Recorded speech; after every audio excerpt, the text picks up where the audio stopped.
Alright guys, here we go. This is going to be the before and after for my Smith & Wesson Model 10 that I picked up from Bud's Gun Shop. It was $2.99. This is a police trade-in from Australia, from Melbourne, Australia, of all places.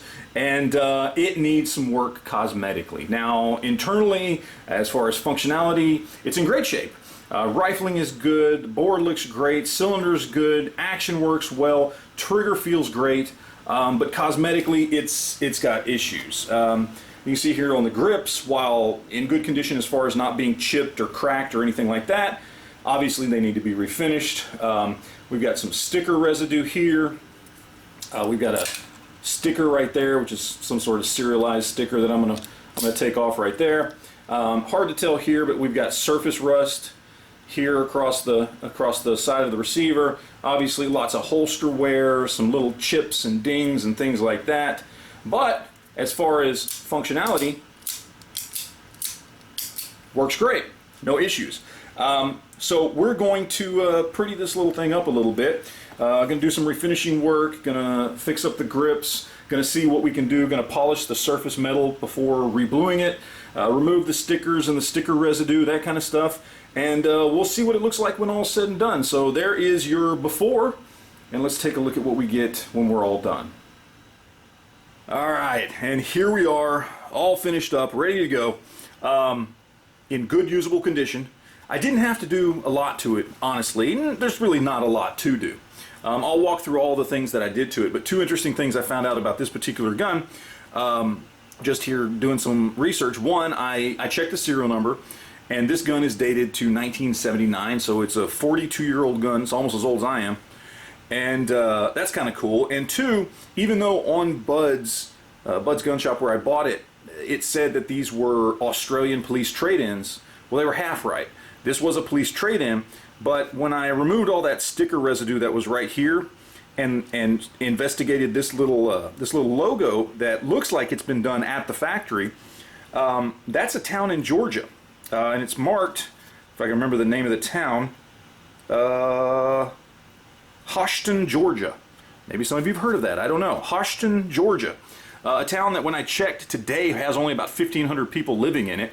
And back in the 80s and 90s, which is when this gun would have been in service, fluctuated between like 400 and 800 people in the whole town. So they probably only had 2-3 cops at any given time, and this was one of those guns that was floating around this little town in Georgia. So anyway, just kind of cool little history.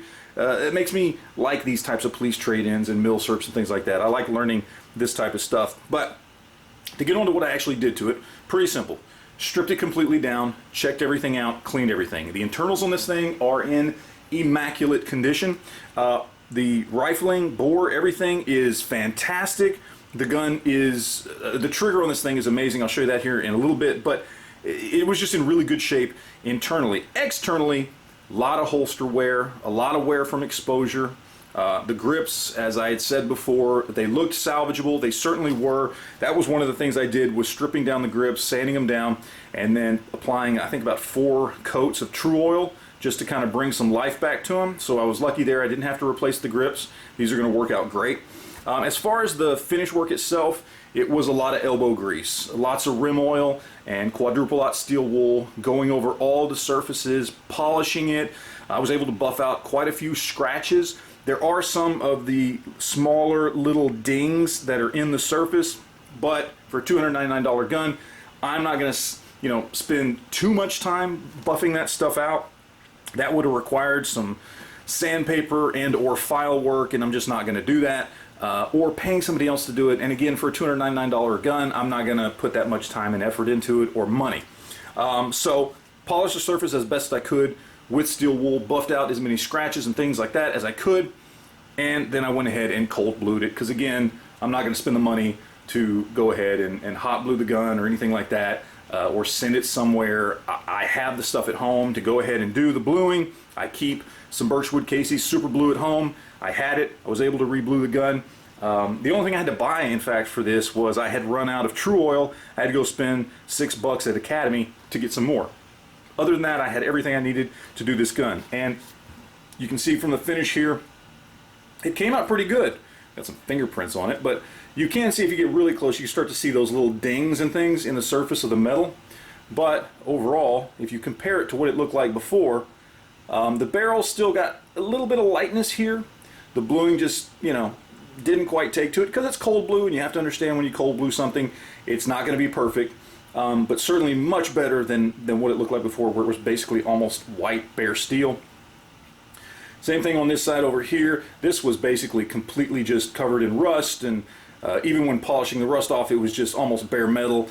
Into the barrel here was almost bare metal. So it's been drastically improved as far as the condition of the gun. I think it came out great, especially considering, again, $299. Okay, I mean, this is the cheapest Smith & Wesson revolver on the market right now. Short of maybe your uncle knows somebody who's selling one out of a garage somewhere and doesn't know how much it's worth. This is a fantastic deal. As far as the trigger itself, I mean, I can't explain it to you, but like, I've shot Performance Center revolvers, never owned one because they're expensive, but I've shot Performance Center revolvers before. I've shot many 1911s. I've shot Model 10s before back in the day. It's been years since I've shot a Model 10, but this is the first one I've ever owned. But I don't ever remember feeling a better trigger than the single action trigger on this gun. And I know you're not supposed to dry fire these, but my goodness, it is insane how good this trigger is. And I don't know if it's just how this gun was made, or just it's been shot enough to really break in the trigger. As I said, internally, this gun was in great shape. Didn't look like it had been shot very often. Carried a lot, yeah. A lot of wear on the outside of the gun. But everything that I needed to do this gun was cosmetic, not, you know, internal or functional. So I'm very happy with how it turned out. I'm very happy that I got the gun. $299. It's really kind of hard to beat for something like this. So there you go. There's the before and after. You got any questions, comments, anything like that? Leave that stuff down below, and we will talk to you guys later. Thanks.